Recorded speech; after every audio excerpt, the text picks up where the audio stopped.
Premier épître de Paul aux Corinthiens, chapitre 1. Paul, appelé à être apôtre de Jésus-Christ, par la volonté de Dieu, et le frère Sosthène, à l'Église de Dieu qui est à Corinthe, et à ceux qui ont été sanctifiés en Jésus-Christ, appelés à être saints, et à tous ceux qui invoquent en quelque lieu que ce soit le nom de notre Seigneur Jésus-Christ, leur Seigneur et le nôtre. Que la grâce et la paix vous soient données de la part de Dieu notre Père et du Seigneur Jésus-Christ. Je rends à mon Dieu de continuelles actions de grâce à votre sujet, pour la grâce de Dieu qui vous a été accordée en Jésus-Christ. Car en lui vous avez été comblés de toutes les richesses qui concernent la parole et la connaissance, le témoignage de Christ ayant été solidement établi parmi vous, de sorte qu'il ne vous manque aucun don, dans l'attente où vous êtes de la manifestation de notre Seigneur Jésus-Christ. Il vous affermira aussi jusqu'à la fin, pour que vous soyez irréprochables au jour de notre Seigneur Jésus-Christ.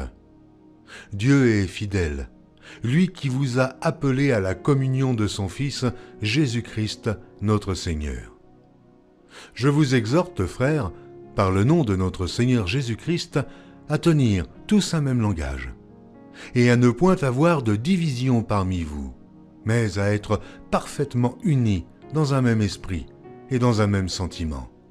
Car, mes frères, j'ai appris à votre sujet, par les gens de Chloé, qu'il y a des disputes au milieu de vous. Je veux dire que chacun de vous parle ainsi.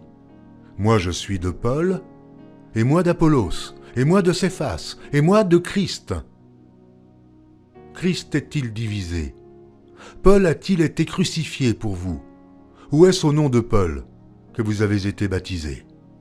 Je rends grâce à Dieu de ce que je n'ai baptisé aucun de vous, excepté Crispus et Gaius, afin que personne ne dise que vous avez été baptisés en mon nom. J'ai encore baptisé la famille de Stéphanas. Du reste, je ne sache pas que j'ai baptisé quelque autre personne. Ce n'est pas pour baptiser que Christ m'a envoyé, c'est pour annoncer l'Évangile, et cela sans la sagesse du langage, afin que la croix de Christ ne soit pas rendue vaine. Car la prédication de la croix est une folie pour ceux qui périssent, mais pour nous qui sommes sauvés, elle est une puissance de Dieu. Aussi est-il écrit, je détruirai la sagesse des sages et j'anéantirai l'intelligence des intelligents. Où est le sage? Où est le scribe? Où est le disputeur de ce siècle? Dieu n'a-t-il pas convaincu de folie la sagesse du monde? Car puisque le monde avec sa sagesse n'a point connu Dieu dans la sagesse de Dieu, il a plu à Dieu de sauver les croyants par la folie de la prédication. Les Juifs demandent des miracles, et les Grecs cherchent la sagesse. Nous prêchons Christ crucifié. Scandale pour les Juifs et folie pour les païens, mais puissance de Dieu et sagesse de Dieu pour ceux qui sont appelés tant Juifs que Grecs. Car la folie de Dieu est plus sage que les hommes, et la faiblesse de Dieu est plus forte que les hommes. Considérez, frères, que, parmi vous, qui avez été appelés, il n'y a ni beaucoup de sages, selon la chair, ni beaucoup de puissants, ni beaucoup de nobles. Mais Dieu a choisi les choses folles du monde pour confondre les sages. Dieu a choisi les choses faibles du monde pour confondre les fortes. Et Dieu a choisi les choses viles du monde et celles qu'on méprise, celles qui ne sont point, pour réduire à néant celles qui sont, afin que nulle chair ne se glorifie devant Dieu.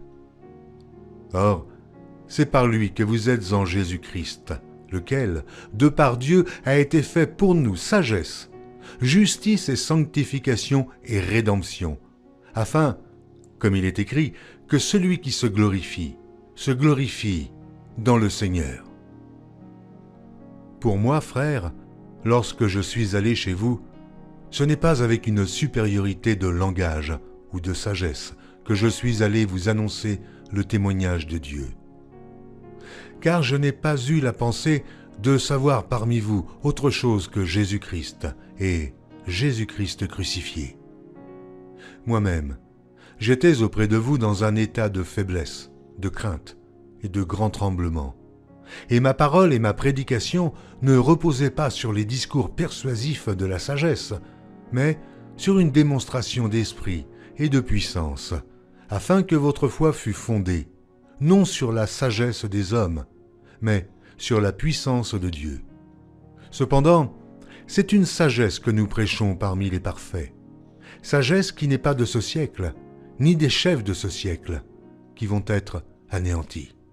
Nous prêchons la sagesse de Dieu, mystérieuse et cachée, que Dieu, avant les siècles, avait destinée pour notre gloire. Sagesse qu'aucun des chefs de ce siècle n'a connue, car, s'ils l'eussent connue, ils n'auraient pas crucifié le Seigneur de gloire.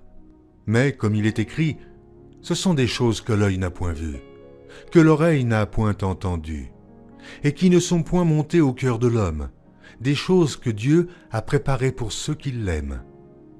Dieu nous les a révélées par l'Esprit, car l'Esprit sonde tout, même les profondeurs de Dieu. Lequel des hommes, en effet, connaît les choses de l'homme, si ce n'est l'Esprit de l'homme qui est en lui? De même, personne ne connaît les choses de Dieu, si ce n'est l'Esprit de Dieu. Or, nous n'avons pas reçu l'Esprit du monde, mais l'Esprit qui vient de Dieu, afin que nous connaissions les choses que Dieu nous a données par sa grâce. Et nous en parlons non avec des discours qu'enseigne la sagesse humaine, mais avec ceux qu'enseigne l'Esprit, employant un langage spirituel pour les choses spirituelles. Mais l'homme animal ne reçoit pas les choses de l'Esprit de Dieu, car elles sont une folie pour lui. Et il ne peut les connaître parce que c'est spirituellement qu'on en juge. L'homme spirituel, au contraire, juge de tout, et il n'est lui-même jugé par personne. Car qui a connu la pensée du Seigneur pour l'instruire? Or nous avons la pensée de Christ. Pour moi, frères, ce n'est pas comme à des hommes spirituels que j'ai pu vous parler, mais comme à des hommes charnels, comme à des enfants en Christ. Je vous ai donné du lait, non de la nourriture solide, car vous ne pouviez pas la supporter, et vous ne le pouvez pas même à présent, parce que vous êtes encore charnels. En effet, puisqu'il y a parmi vous de la jalousie et des disputes, n'êtes-vous pas charnels? Et ne marchez-vous pas selon l'homme? Quand quelqu'un dit « moi je suis de Paul » et un autre « moi d'Apollos », n'êtes-vous pas des hommes? Qu'est-ce donc qu'Apollos? Et qu'est-ce que Paul? Des serviteurs par le moyen desquels vous avez cru, selon que le Seigneur l'a donné à chacun. J'ai planté, Apollos a arrosé, mais Dieu a fait croître, en sorte que ce n'est pas celui qui plante qui est quelque chose, ni celui qui arrose, mais Dieu qui fait croître.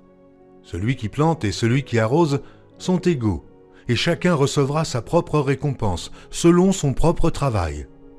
Car nous sommes ouvriers avec Dieu. Vous êtes le champ de Dieu et l'édifice de Dieu. Selon la grâce de Dieu qui m'a été donnée, j'ai posé le fondement comme un sage architecte, et un autre bâtit dessus. Mais que chacun prenne garde à la manière dont il bâtit dessus. Car personne ne peut poser un autre fondement que celui qui a été posé, savoir Jésus-Christ. Or, si quelqu'un bâtit sur ce fondement avec de l'or, de l'argent, des pierres précieuses, du bois, du foin, du chaume, l'œuvre de chacun sera manifestée, car le jour la fera connaître, parce qu'elle se révélera dans le feu, et le feu éprouvera ce qu'est l'œuvre de chacun.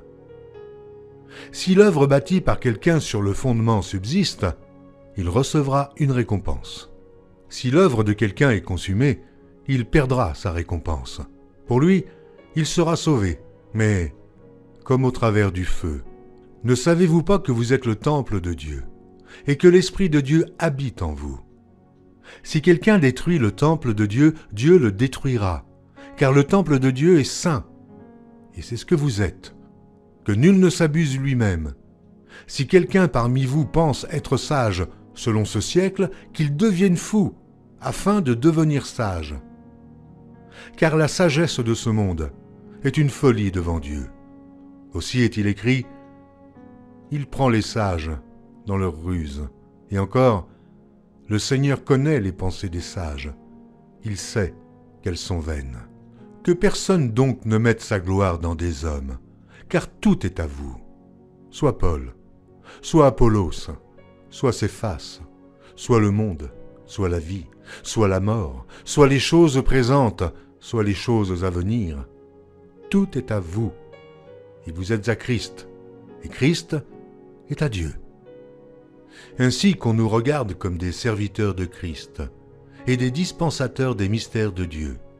Du reste, ce qu'on demande des dispensateurs, c'est que chacun soit trouvé fidèle. Pour moi, il m'importe peu d'être jugé par vous ou par un tribunal humain. Je ne me juge pas non plus moi-même, car je ne me sens coupable de rien. Mais ce n'est pas pour cela que je suis justifié. Celui qui me juge, c'est le Seigneur. C'est pourquoi ne jugez de rien avant le temps, jusqu'à ce que vienne le Seigneur, qui mettra en lumière ce qui est caché dans les ténèbres, et qui manifestera les desseins des cœurs. Alors, chacun recevra de Dieu la louange qui lui sera due. C'est à cause de vous, frères, que j'ai fait de ces choses une application à ma personne et à celle d'Apollos, afin que vous appreniez, en nos personnes, à ne pas aller au-delà de ce qui est écrit, et que nul de vous ne conçoive de l'orgueil en faveur de l'un contre l'autre. Car qui est-ce qui te distingue? Qu'as-tu que tu n'aies reçu? Et si tu l'as reçu, pourquoi te glorifies-tu comme si tu ne l'avais pas reçu? Déjà, vous êtes rassasiés. Déjà, vous êtes riches. Sans nous, vous avez commencé à régner. Et puissiez-vous régner en effet, afin que nous aussi, nous régnions avec vous. Car Dieu, ce me semble, a fait de nous, apôtres, les derniers des hommes, des condamnés à mort en quelque sorte, puisque nous avons été en spectacle au monde, aux anges et aux hommes.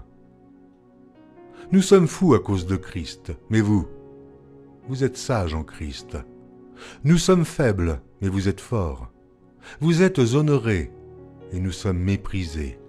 Jusqu'à cette heure, nous souffrons la faim, la soif, la nudité.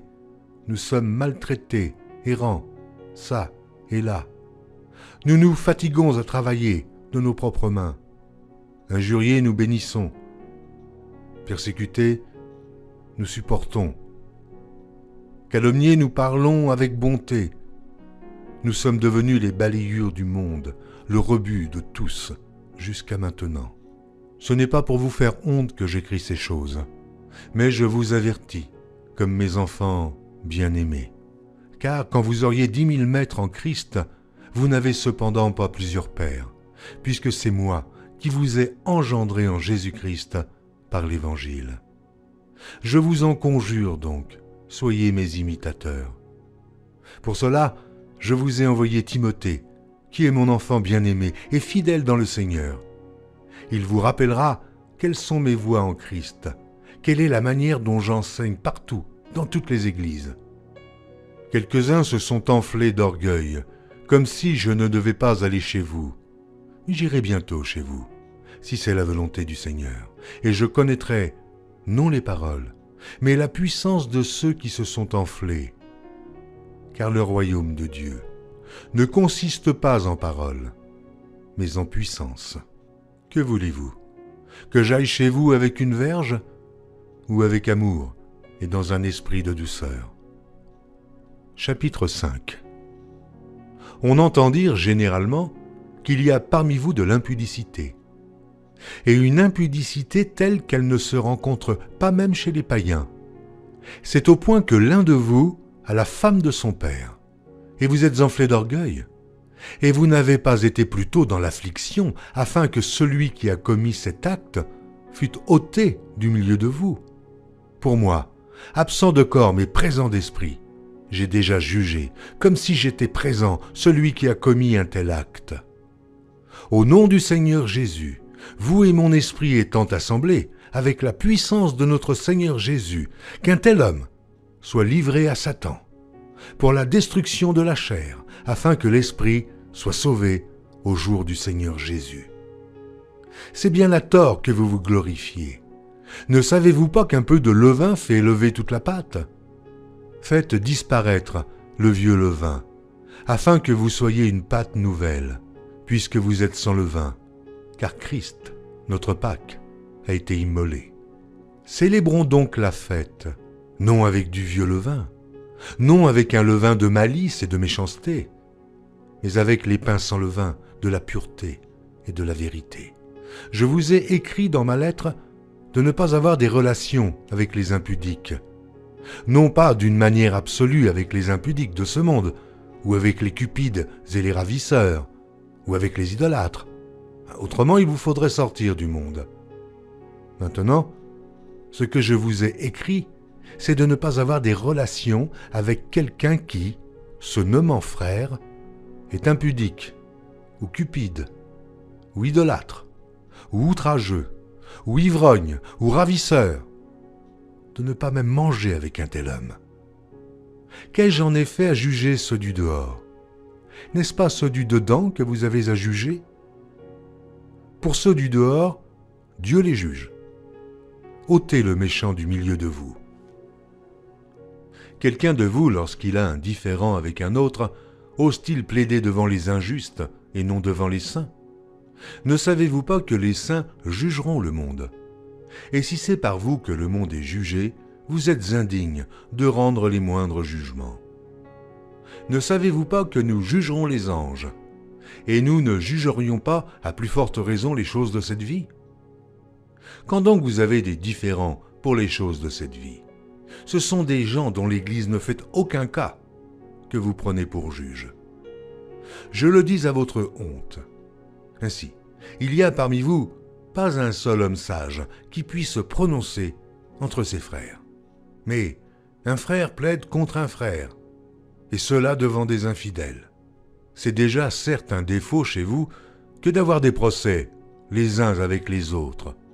Pourquoi ne souffrez-vous pas plutôt quelque injustice? Pourquoi ne vous laissez-vous pas plutôt dépouiller? Mais c'est vous qui commettez l'injustice et qui dépouillez, et c'est envers des frères que vous agissez de la sorte. Ne savez-vous pas que les injustes n'hériteront point le royaume de Dieu? Ne vous y trompez pas, ni les impudiques, ni les idolâtres, ni les adultères, ni les efféminés, ni les infâmes, ni les voleurs, ni les cupides, ni les ivrognes, ni les outrageux, ni les ravisseurs, n'hériteront le royaume de Dieu. Et c'est là ce que vous étiez, quelques-uns de vous.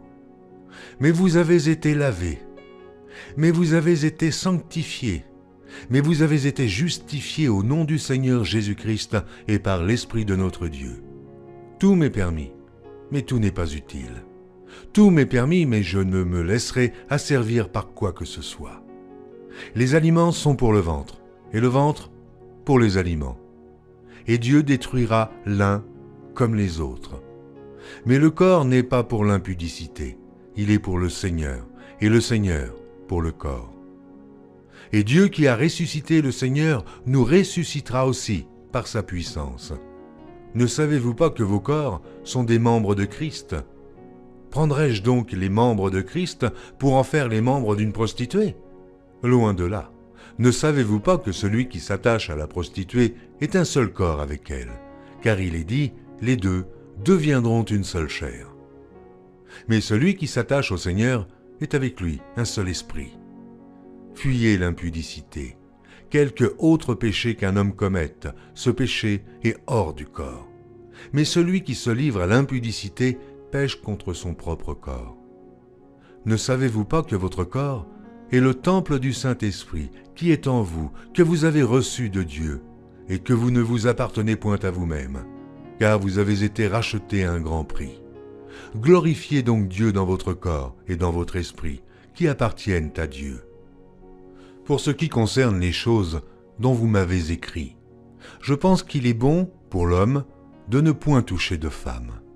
Toutefois, pour éviter l'impudicité, que chacun ait sa femme, et que chaque femme ait son mari. Que le mari rende à sa femme ce qui lui doit, et que la femme agisse de même envers son mari. La femme n'a pas autorité sur son propre corps, mais c'est le mari. Et pareillement, Le mari n'a pas autorité sur son propre corps, mais c'est la femme. Ne vous privez point l'un de l'autre, si ce n'est d'un commun accord, pour un temps, afin de vaquer à la prière. Puis, retournez ensemble, de peur que Satan ne vous tente par votre incontinence. Je dis cela par condescendance. Je n'en fais pas un ordre. Je voudrais que tous les hommes fussent comme moi. Mais chacun tient de Dieu un don particulier, l'un d'une manière, l'autre d'une autre. À ceux qui ne sont pas mariés et aux veuves, je dis qu'il aurait bon de rester comme moi. Mais s'ils manquent de continence, qu'ils se marient, car il vaut mieux se marier que de brûler. À ceux qui sont mariés, j'ordonne, non pas moi, mais le Seigneur, que la femme ne se sépare point de son mari. Si elle est séparée, qu'elle demeure sans se marier, ou qu'elle se réconcilie avec son mari, et que le mari ne répudie point sa femme. Aux autres, ce n'est pas le Seigneur, c'est moi qui dis. Si un frère a une femme non croyante, et qu'elle consente à habiter avec lui, qu'il ne la répudie point. Et si une femme a un mari non croyant, et qu'il consente à habiter avec elle, qu'elle ne répudie point son mari. Car le mari non croyant est sanctifié par la femme, et la femme non croyante est sanctifiée par le frère.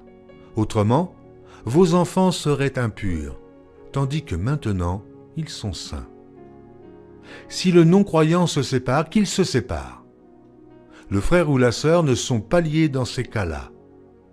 Dieu nous a appelés à vivre en paix. Car, que sais-tu, femme, si tu sauveras ton mari? Ou, que sais-tu, mari, si tu sauveras ta femme? Seulement, que chacun marche selon la part que le Seigneur lui a faite, selon l'appel qu'il a reçu de Dieu. C'est ainsi que je l'ordonne dans toutes les églises. Quelqu'un a-t-il été appelé étant circoncis, qu'il demeure circoncis. Quelqu'un a-t-il été appelé étant incirconcis, qu'il ne se fasse pas circoncire. La circoncision n'est rien, l'incirconcision n'est rien, mais l'observation des commandements de Dieu est tout. Que chacun demeure dans l'état où il était lorsqu'il a été appelé. As-tu été appelé étant esclave? Ne t'en inquiète pas. Mais si tu peux devenir libre, profites-en plutôt. Car l'esclave, qui a été appelé dans le Seigneur, est un affranchi du Seigneur. De même, l'homme libre, qui a été appelé, est un esclave de Christ. Vous avez été rachetés à un grand prix.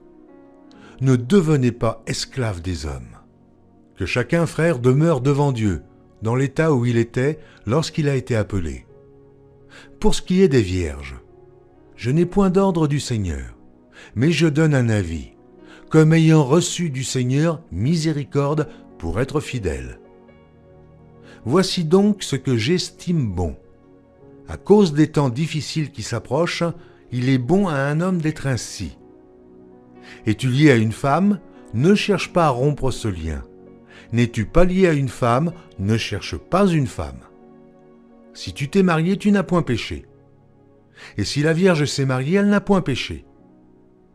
Mais ces personnes auront des tribulations dans la chair, et je voudrais vous les épargner. Voici ce que je dis, frères. C'est que le temps est court, que désormais ceux qui ont des femmes soient comme n'en ayant pas, ceux qui pleurent comme ne pleurant pas, ceux qui se réjouissent comme ne se réjouissant pas, ceux qui achètent comme ne possédant pas, et ceux qui usent du monde comme n'en usant pas, car la figure de ce monde passe. Or, je voudrais que vous fussiez sans inquiétude. Celui qui n'est pas marié s'inquiète des choses du Seigneur, des moyens de plaire au Seigneur. Et celui qui est marié s'inquiète des choses du monde, des moyens de plaire à sa femme. Il y a de même une différence entre la femme et la Vierge. Celle qui n'est pas mariée s'inquiète des choses du Seigneur, afin d'être sainte de corps et d'esprit, et celle qui est mariée s'inquiète des choses du monde, des moyens de plaire à son mari. Je dis cela dans votre intérêt. Ce n'est pas pour vous prendre au piège, c'est pour vous porter à ce qui est bienséant et propre, à vous attacher au Seigneur sans distraction. Si quelqu'un regarde comme déshonorant pour sa fille de dépasser l'âge nubile, et comme nécessaire de la marier, qu'il fasse ce qu'il veut. Il ne pêche point, qu'on se marie. Mais celui qui a pris une ferme résolution, sans contrainte, et avec l'exercice de sa propre volonté, et qui a décidé en son cœur de garder sa fille vierge, celui-là fait bien. Ainsi, celui qui marie sa fille fait bien. Et celui qui ne la marie pas fait mieux. Une femme est liée aussi longtemps que son mari est vivant. Mais si le mari meurt, elle est libre de se marier à qui elle veut. Seulement, que ce soit dans le Seigneur. Elle est plus heureuse néanmoins si elle demeure comme elle est, suivant mon avis. Et moi aussi, je crois avoir l'Esprit de Dieu. Pour ce qui concerne les viandes sacrifiées aux idoles, nous savons que nous avons tous la connaissance. La connaissance enfle, mais la charité édifie. Si quelqu'un croit savoir quelque chose, il n'a pas encore connu comme il faut connaître. Mais si quelqu'un aime Dieu, celui-là est connu de lui. Pour ce qui est donc de manger des viandes sacrifiées aux idoles, nous savons qu'il n'y a point d'idole dans le monde, et qu'il n'y a qu'un seul Dieu, car s'il existe des êtres qui sont appelés dieux, soit dans le ciel, soit sur la terre, comme il existe réellement plusieurs dieux et plusieurs seigneurs, néanmoins, pour nous, il n'y a qu'un seul Dieu, le Père, de qui viennent toutes choses et pour qui nous sommes, et un seul Seigneur, Jésus-Christ, par qui sont toutes choses et par qui nous sommes.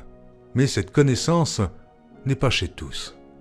Quelques-uns, d'après la manière dont ils envisagent encore l'idole, mangent de ces viandes comme étant sacrifiées aux idoles, et leur conscience, qui est faible, en est souillée.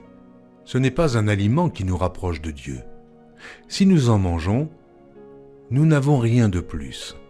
Si nous n'en mangeons pas, nous n'avons rien de moins. Prenez garde toutefois que votre liberté ne devienne une pierre d'achoppement pour les faibles. Car si quelqu'un te voit, toi qui as de la connaissance, assis à table dans un temple d'idoles, sa conscience à lui qui est faible, ne le portera-t-elle pas à manger des viandes sacrifiées aux idoles? Et ainsi le faible périra par ta connaissance, le frère pour lequel Christ est mort. En péchant de la sorte contre les frères et en blessant leur conscience faible, vous péchez contre Christ. C'est pourquoi, si un aliment scandalise mon frère, je ne mangerai jamais de viande afin de ne pas scandaliser mon frère. Ne suis-je pas libre? Ne suis-je pas apôtre? N'ai-je pas vu Jésus notre Seigneur? N'êtes-vous pas mon œuvre dans le Seigneur?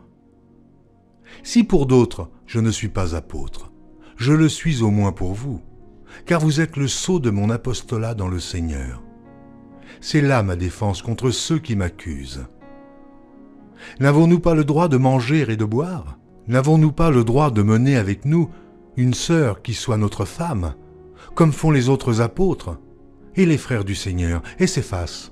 Ou bien est-ce que moi seul et Barnabas, nous n'avons pas le droit de ne point travailler? Qui jamais fait le service militaire à ses propres frais? Qui est-ce qui plante une vigne et n'en mange pas le fruit? Qui est-ce qui fait paître un troupeau et ne se nourrit pas du lait du troupeau? Ces choses que je dis, n'existent-elles que dans les usages des hommes? La loi, ne les dit-elle pas aussi? Car il est écrit dans la loi de Moïse, « Tu n'en muselleras point le bœuf quand il foule le grain. » Dieu se met-il en peine des bœufs? Ou parle-t-il uniquement à cause de nous? Oui, c'est à cause de nous qu'il a été écrit que celui qui laboure doit labourer avec espérance, et celui qui foule le grain, fouler avec espérance d'y avoir part. Si nous avons semé parmi vous les biens spirituels, est-ce une grosse affaire si nous moissonnons vos biens temporels? Si d'autres jouissent de ce droit sur nous, n'est-ce pas plutôt à nous d'en jouir? Mais nous n'avons point usé de ce droit, au contraire. Nous souffrons tout, afin de ne pas créer d'obstacle à l'évangile de Christ.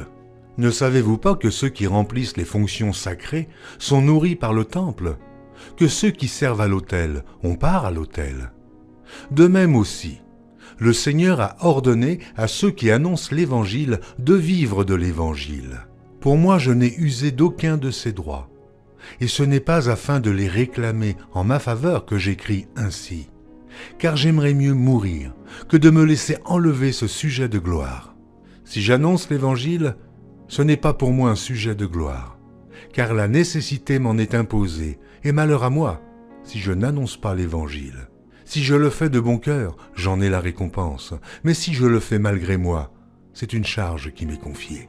Quelle est donc ma récompense ? C'est d'offrir gratuitement l'Évangile que j'annonce, sans user de mon droit de prédicateur de l'Évangile. Car bien que je sois libre à l'égard de tous, je me suis rendu le serviteur de tous, afin de gagner le plus grand nombre. Avec les Juifs, j'ai été comme Juif, afin de gagner les Juifs. Avec ceux qui sont sous la loi, comme sous la loi, quoique je ne sois pas moi-même sous la loi, afin de gagner ceux qui sont sous la loi.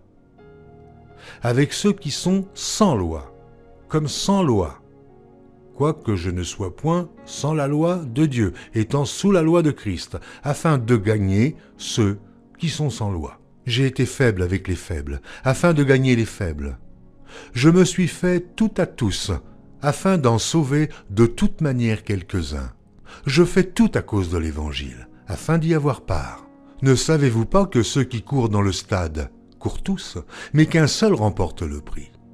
Courez de manière à le remporter. Tous ceux qui combattent s'imposent toute espèce d'abstinence, et ils le font pour obtenir une couronne corruptible. Mais nous, faisons-le pour une couronne incorruptible. Moi donc, je cours, non pas comme à l'aventure.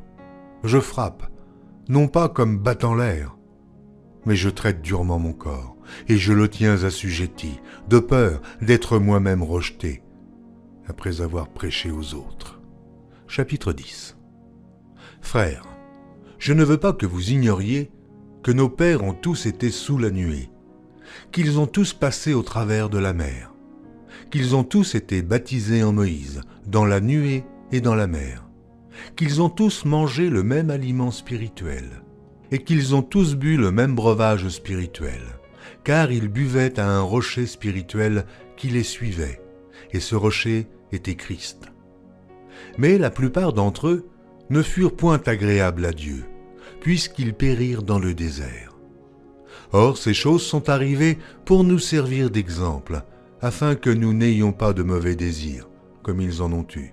Ne devenez point idolâtres, comme quelques-uns d'eux selon qu'il est écrit, « Le peuple s'assit pour manger et pour boire, puis ils se levèrent pour se divertir. » Ne nous livrons point à l'impudicité, comme quelques-uns d'eux s'y livrèrent, de sorte qu'il en tomba 23 000 en un seul jour. Ne tentons point le Seigneur, comme le tentèrent quelques-uns d'eux qui périrent par les serpents. Ne murmurez point comme murmurèrent quelques-uns d'eux, qui périrent par l'exterminateur. Ces choses leur sont arrivées pour servir d'exemple, et elles ont été écrites pour notre instruction, à nous qui sommes parvenus à la fin des siècles. Ainsi donc, que celui qui croit être debout prenne garde de tomber. Aucune tentation ne vous est survenue qui n'ait été humaine, et Dieu, qui est fidèle, ne permettra pas que vous soyez tentés au-delà de vos forces. Mais avec la tentation, il préparera aussi le moyen d'en sortir, afin que vous puissiez la supporter. C'est pourquoi, mes bien-aimés, fuyez l'idolâtrie. Je parle comme un des hommes intelligents. Jugez vous-même de ce que je dis. La coupe de bénédiction que nous bénissons n'est-elle pas la communion au sang de Christ ? Le pain que nous rompons n'est-il pas la communion au corps de Christ ? Puisqu'il y a un seul pain, nous qui sommes plusieurs, nous formons un seul corps, car nous participons tous à un même pain.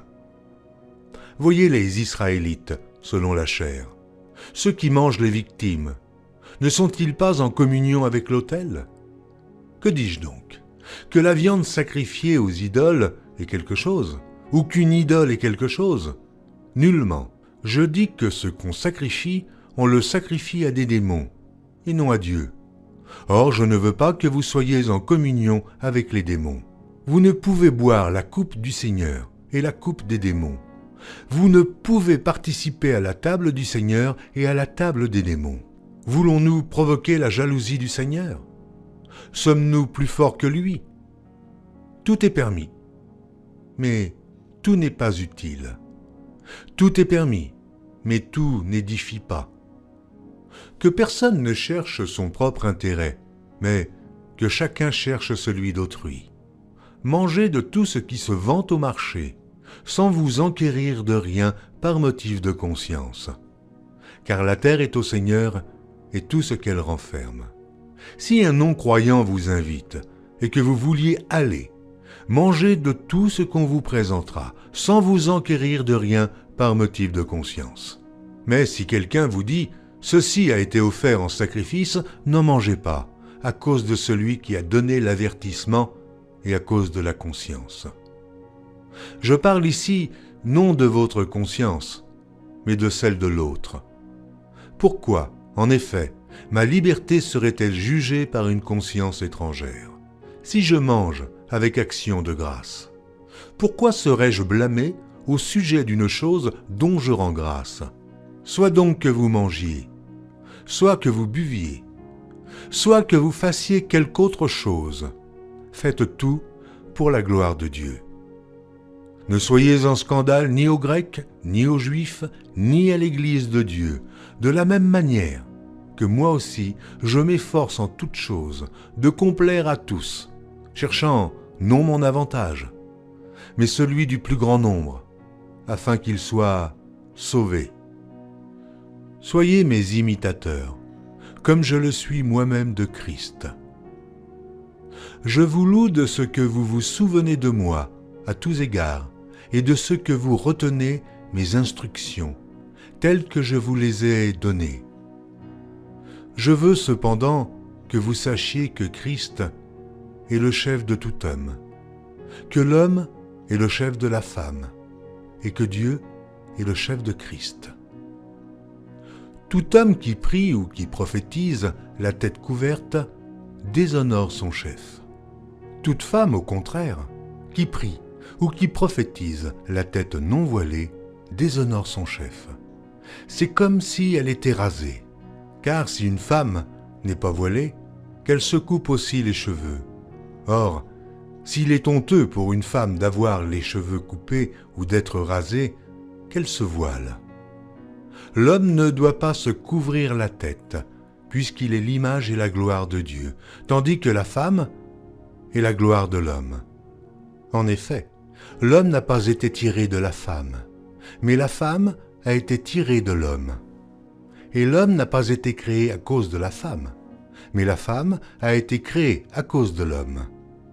C'est pourquoi la femme, à cause des anges, doit avoir sur la tête une marque de l'autorité dont elle dépend. Toutefois, dans le Seigneur, la femme n'est point sans l'homme, ni l'homme sans la femme. Car de même que la femme a été tirée de l'homme, de même l'homme existe par la femme, et tout vient de Dieu. Jugez-en vous-même. Est-il convenable qu'une femme prie Dieu sans être voilée? La nature elle-même ne vous enseigne-t-elle pas que c'est une honte pour l'homme de porter de longs cheveux, mais que c'est une gloire pour la femme d'en porter, parce que la chevelure lui a été donnée comme voile?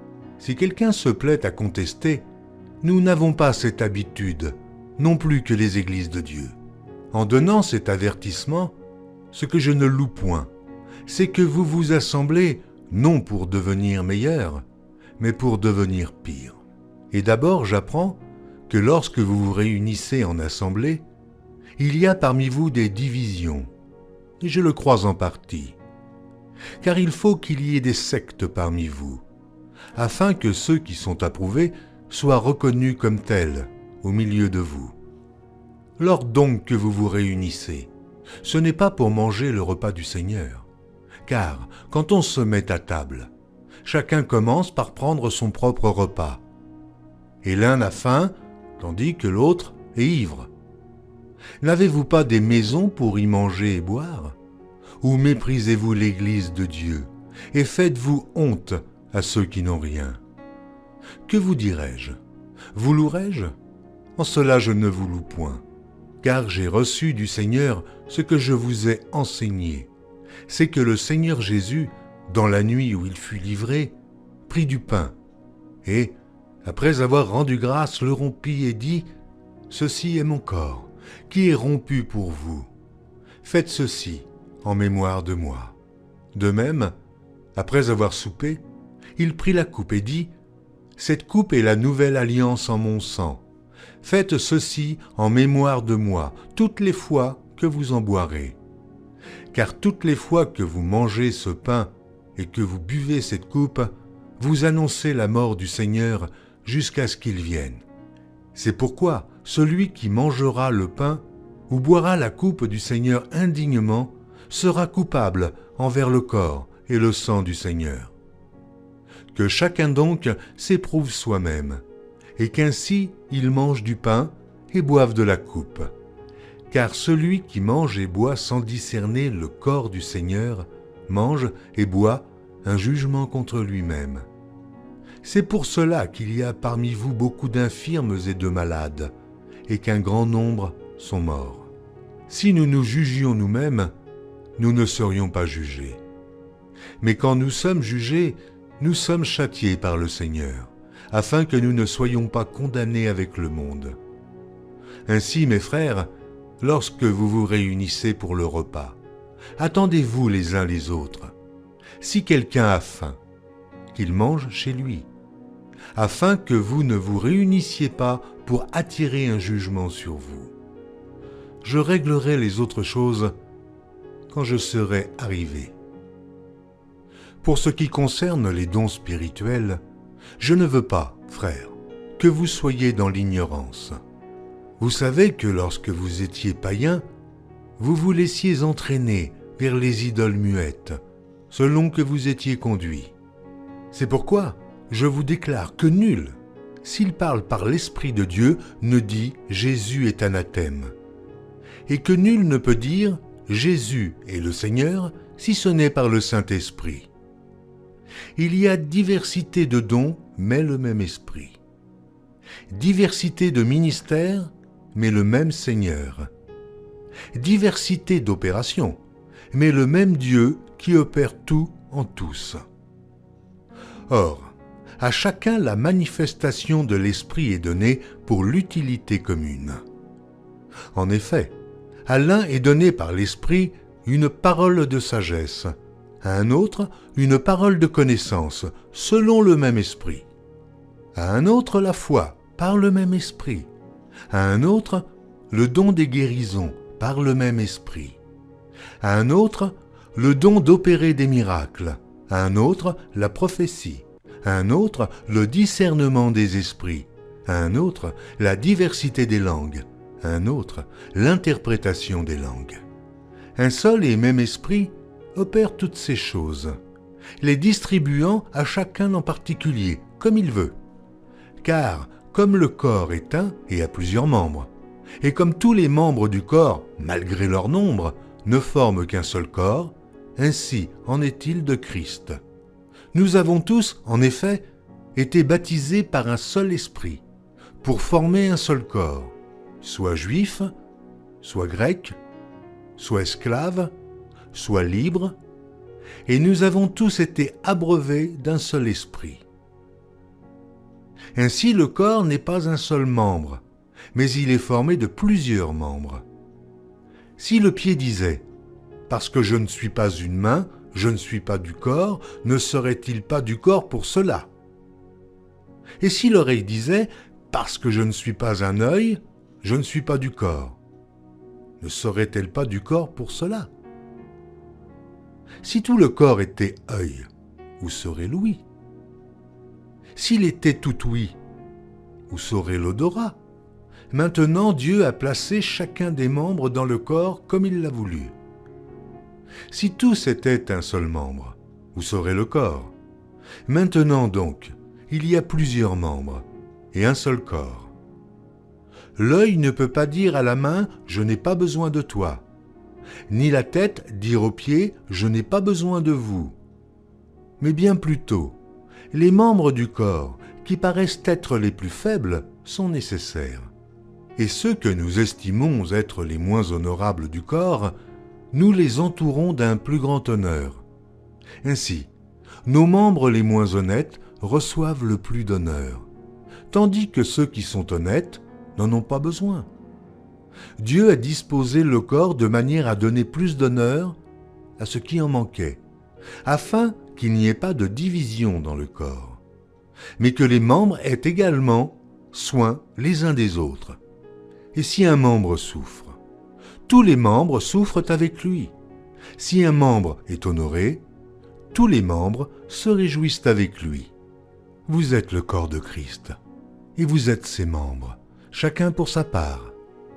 Et Dieu a établi dans l'Église, premièrement des apôtres, secondement des prophètes, troisièmement des docteurs, ensuite ceux qui ont le don des miracles, puis ceux qui ont le don de guérir, de secourir, de gouverner, de parler diverses langues. Tous sont-ils apôtres? Tous sont-ils prophètes? Tous sont-ils docteurs? Tous ont-ils le don des miracles? Tous ont-ils le don des guérisons? Tous parlent-ils en langue? Tous interprètent-ils? Aspirez aux dons les meilleurs. Et je vais encore vous montrer une voie par excellence. Quand je parlerai les langues des hommes et des anges, si je n'ai pas la charité, je suis un airain qui résonne, ou une cymbale qui retentit.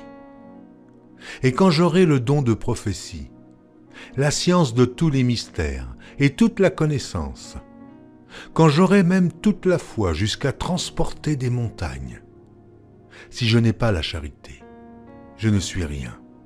Et quand je distribuerai tous mes biens pour la nourriture des pauvres, quand je livrerai même mon corps pour être brûlé, si je n'ai pas la charité, cela ne me sert de rien. La charité est patiente, elle est pleine de bonté. La charité n'est point envieuse. La charité ne se vante point. Elle ne s'enfle point d'orgueil. Elle ne fait rien de malhonnête. Elle ne cherche point son intérêt. Elle ne s'irrite point. Elle ne soupçonne point le mal. Elle ne se réjouit point de l'injustice, mais elle se réjouit de la vérité. Elle excuse tout. Elle croit tout. Elle espère tout. Elle supporte tout. La charité ne périt jamais. Les prophéties prendront fin. Les langues cesseront. La connaissance disparaîtra. Car nous connaissons en partie et nous prophétisons en partie. Mais quand ce qui est parfait sera venu, ce qui est partiel disparaîtra. Lorsque j'étais enfant, je parlais comme un enfant. Je pensais comme un enfant. Je raisonnais comme un enfant. Lorsque je suis devenu homme, j'ai fait disparaître ce qui était de l'enfant. Aujourd'hui, nous voyons au moyen d'un miroir, d'une manière obscure. Mais alors nous verrons face à face. Aujourd'hui je connais en partie, mais alors je connaîtrai comme j'ai été connu. Maintenant donc ces trois choses demeurent. La foi, l'espérance, la charité. Mais la plus grande de ces choses, c'est la charité. Recherchez la charité. Aspirez aussi aux dons spirituels, mais surtout à celui de prophétie. En effet, celui qui parle en langue ne parle pas aux hommes, mais à Dieu, car personne ne le comprend, et c'est en esprit qu'il dit des mystères. Celui qui prophétise, au contraire, parle aux hommes, et les édifie, les exhorte, les console. Celui qui parle en langue s'édifie lui-même. Celui qui prophétise édifie l'Église. Je désire que vous parliez tous en langue, mais encore plus que vous prophétisiez. Celui qui prophétise est plus grand que celui qui parle en langue, à moins que ce dernier n'interprète pour que l'Église en reçoive de l'édification. Et maintenant, frères, de quelle utilité vous serais-je si je venais à vous parlant en langue? Et si je ne vous parlais pas par révélation ou par connaissance, ou par prophétie, ou par doctrine? Si les objets inanimés, qui rendent un son comme une flûte ou une harpe, ne rendent pas des sons distincts, comment reconnaîtra-t-on ce qui est joué sur la flûte ou sur la harpe? Et si la trompette rend un son confus, qui se préparera au combat? De même vous, si par la langue, vous ne donnez pas une parole distincte, comment saura-t-on ce que vous dites? Car vous parlerez en l'air. Quelque nombreuses que puissent être dans le monde les diverses langues, il n'en est aucune qui ne soit une langue intelligible. Si donc je ne connais pas le sens de la langue, je serai un barbare pour celui qui parle, et celui qui parle sera un barbare pour moi. De même vous, puisque vous aspirez aux dons spirituels, que ce soit pour l'édification de l'Église, que vous cherchiez à en posséder abondamment. C'est pourquoi que celui qui parle en langue prie pour avoir le don d'interpréter. Car si je prie en langue, mon esprit est en prière, mais mon intelligence demeure stérile. Que faire donc? Je prierai par l'esprit, mais je prierai aussi avec l'intelligence. Je chanterai par l'esprit, mais je chanterai aussi avec l'intelligence. Autrement, si tu rends grâce par l'esprit, comment celui qui est dans les rangs de l'homme du peuple répondra-t-il amen à ton action de grâce, puisqu'il ne sait pas ce que tu dis? Tu rends, il est vrai, d'excellentes actions de grâce, mais l'autre n'est pas édifié. Je rends grâce à Dieu de ce que je parle en langue plus que vous tous. Mais, dans l'Église, j'aime mieux dire 5 paroles avec mon intelligence afin d'instruire aussi les autres que 10 000 paroles en langue. Frères, ne soyez pas des enfants sous le rapport du jugement, mais pour la malice, soyez enfants, et, à l'égard du jugement, soyez des hommes faits. Il est écrit dans la loi, c'est par des hommes d'une autre langue, et par des lèvres d'étrangers que je parlerai à ce peuple. Ils ne m'écouteront pas même ainsi, dit le Seigneur. Par conséquent, les langues sont un signe, non pour les croyants, mais pour les non-croyants. La prophétie, au contraire, est un signe, non pour les non-croyants, mais pour les croyants. Si donc dans une assemblée de l'Église entière, tous parlent en langue, et qu'il survienne des hommes du peuple ou des non-croyants, ne diront-ils pas que vous êtes fous? Mais si tous prophétisent, et qu'il survienne quelque non-croyant ou un homme du peuple, il est convaincu par tous, il est jugé par tous. Les secrets de son cœur sont dévoilés, de telle sorte que, tombant sur sa face, il adorera Dieu et publiera que Dieu est réellement au milieu de vous. Que faire donc, frères, lorsque vous vous assemblez?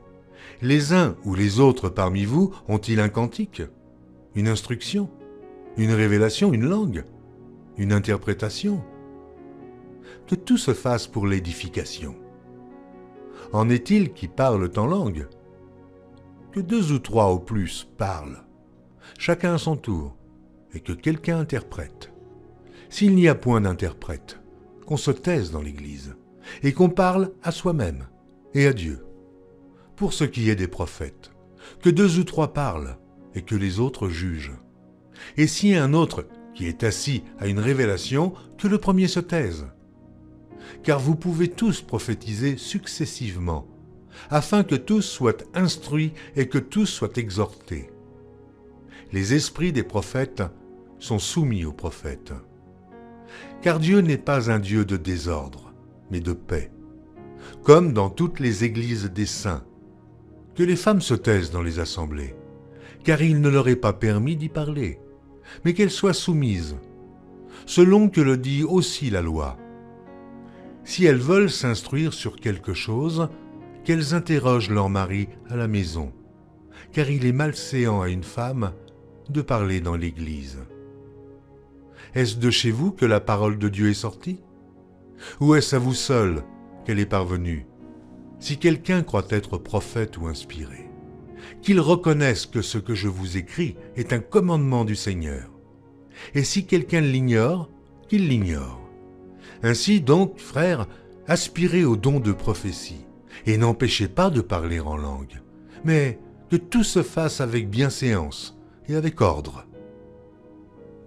Chapitre 15. Je vous rappelle, frères, l'évangile que je vous ai annoncé, que vous avez reçu, dans lequel vous avez persévéré, et par lequel vous êtes sauvés. Si vous le retenez tel que je vous l'ai annoncé, autrement, vous auriez cru en vain. Je vous ai enseigné avant tout, comme je l'avais aussi reçu, que Christ est mort pour nos péchés, selon les Écritures, qu'il a été enseveli, et qu'il est ressuscité le 3e jour, selon les Écritures, et qu'il est apparu à Céphas, puis aux 12. Ensuite, il est apparu à plus de 500 frères à la fois, dont la plupart sont encore vivants, et dont quelques-uns sont morts. Ensuite, il est apparu à Jacques, puis à tous les apôtres. Après eux tous, il m'est aussi apparu à moi, comme à l'avorton, car je suis le moindre des apôtres. Je ne suis pas digne d'être appelé apôtre, parce que j'ai persécuté l'Église de Dieu. Par la grâce de Dieu, je suis ce que je suis, et sa grâce envers moi n'a pas été vaine, loin de là. J'ai travaillé plus que tous, non pas moi toutefois, mais la grâce de Dieu qui est avec moi. Ainsi donc, que ce soit moi, que ce soit eux, voilà ce que nous prêchons, et c'est ce que vous avez cru. Or, si l'on prêche que Christ est ressuscité des morts, comment quelques-uns parmi vous disent-ils qu'il n'y a point de résurrection des morts? S'il n'y a point de résurrection des morts, Christ non plus n'est pas ressuscité. Et si Christ n'est pas ressuscité, notre prédication est donc vaine, et votre foi aussi est vaine. Il se trouve même que nous sommes de faux témoins à l'égard de Dieu, puisque nous avons témoigné contre Dieu qu'il a ressuscité Christ, tandis qu'il ne l'aurait pas ressuscité, si les morts ne ressuscitent point. Car si les morts ne ressuscitent point, Christ non plus n'est pas ressuscité. Et si Christ n'est pas ressuscité, votre foi est vaine. Vous êtes encore dans vos péchés, et par conséquent, aussi ceux qui sont morts en Christ sont perdus.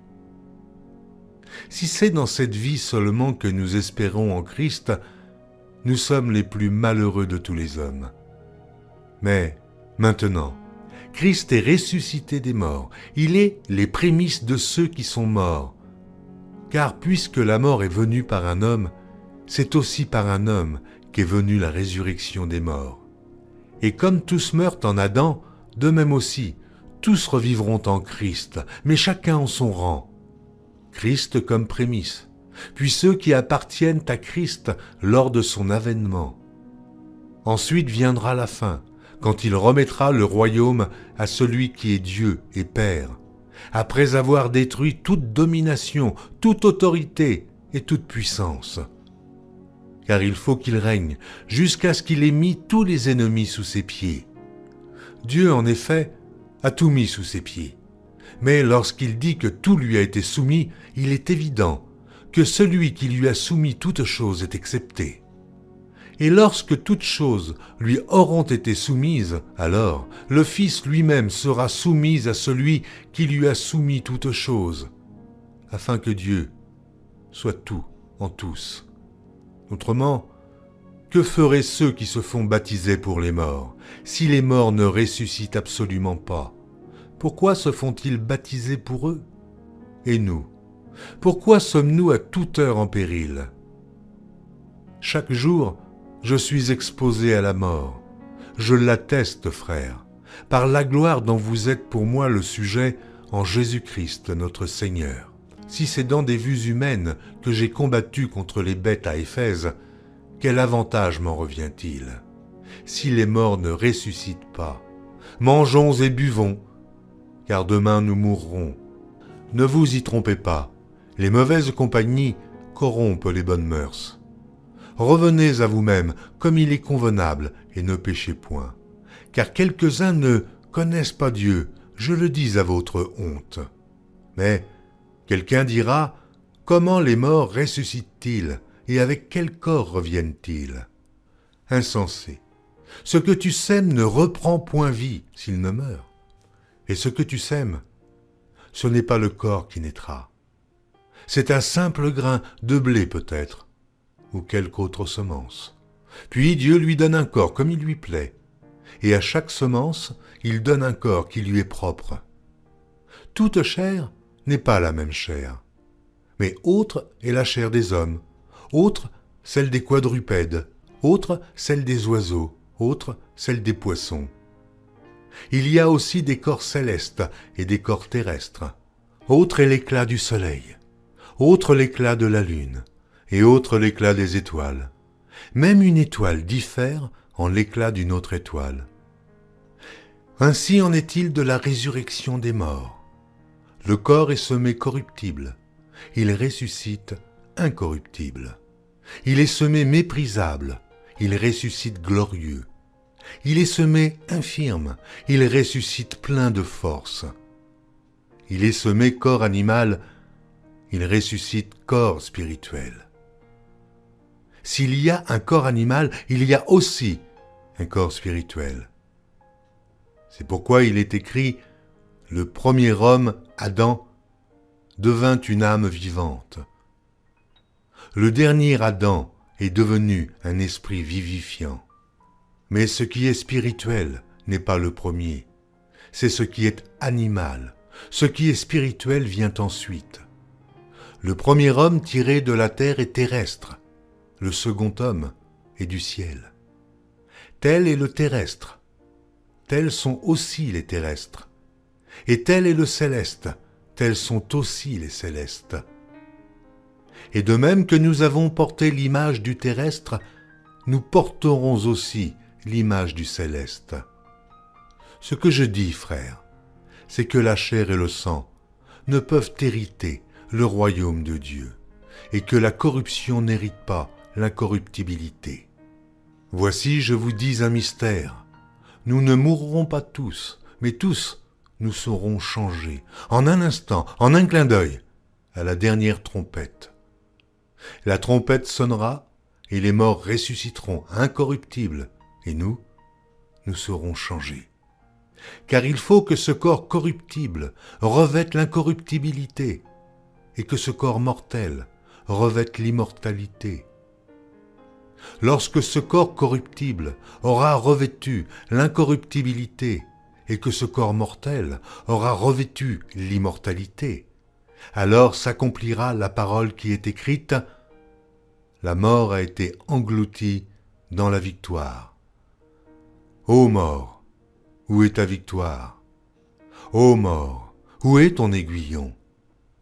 L'aiguillon de la mort, c'est le péché, et la puissance du péché, c'est la loi. Mais grâce soit rendue à Dieu, qui nous donne la victoire par notre Seigneur Jésus-Christ. Ainsi, mes frères bien-aimés, soyez fermes, inébranlables, travaillant de mieux en mieux à l'œuvre du Seigneur, sachant que votre travail ne sera pas vain dans le Seigneur. Pour ce qui concerne la collecte en faveur des saints, agissez vous aussi comme je l'ai ordonné aux églises de la Galatie. Que chacun de vous, le premier jour de la semaine, mette à part chez lui ce qu'il pourra, selon sa prospérité, afin qu'on n'attende pas mon arrivée pour recueillir les dons.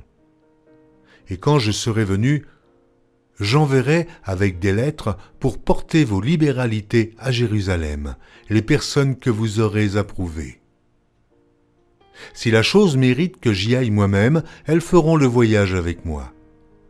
J'irai chez vous quand j'aurai traversé la Macédoine, car je traverserai la Macédoine. Peut-être séjournerai-je auprès de vous, ou même y passerai-je l'hiver, afin que vous m'accompagniez là où je me rendrai.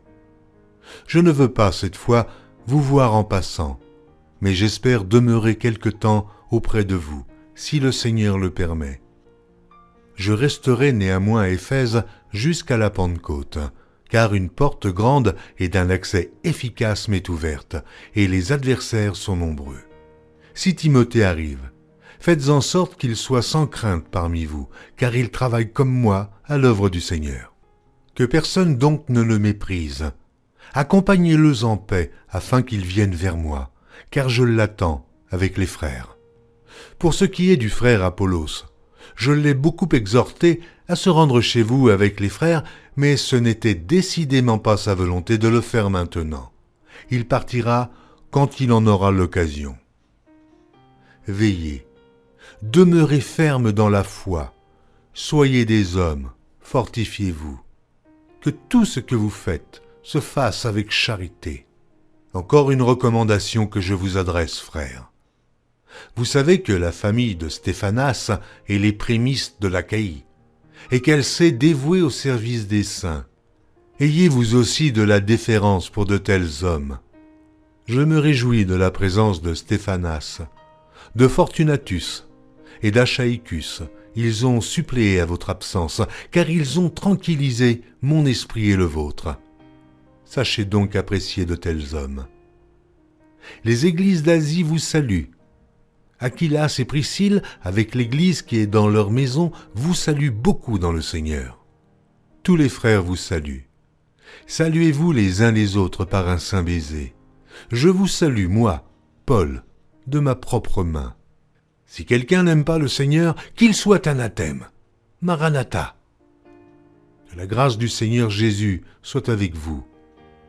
Mon amour est avec vous tous en Jésus-Christ.